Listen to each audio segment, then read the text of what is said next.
এই ভিডিওতে ধর্ম সম্পর্কে কোনো কাজ বা কথা বলা হয়নি, তাই ধর্ম সম্পর্কে কমেন্টে কোনো বাজে মন্তব্য করবেন না। ধন্যবাদ। রামনাথপুর নামে একটি গ্রাম ছিল। সেখানে মানুষ খুব শান্তিতে বসবাস করত। এই গ্রামের মানুষের মধ্যে ঝগড়া বিবাদ খুবই কম ছিল। আর এই গ্রামেই বটা নামে একটি ছেলে ছিল। সে ছিল খুবই সাহসী। সে অনেকবার এই গ্রামকে বিপদের হাত থেকে বাঁচিয়েছিল।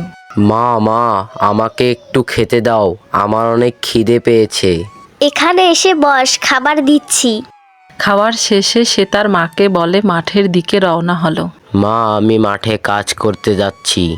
আচ্ছা বাবা, যা।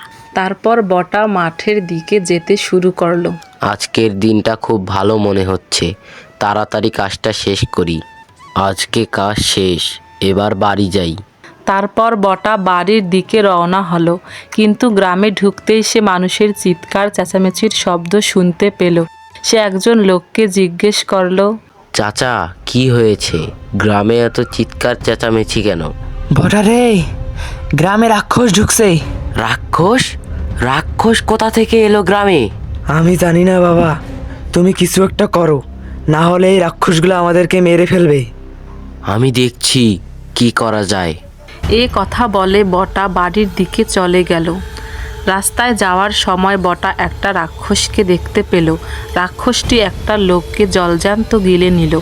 এটা দেখে বটা ভয়ে উল্টো রাস্তা দিয়ে বাড়ির দিকে দৌড় দিল। বাড়ি গিয়ে সে তার মাকে সবটা খুলে বলতে লাগলো।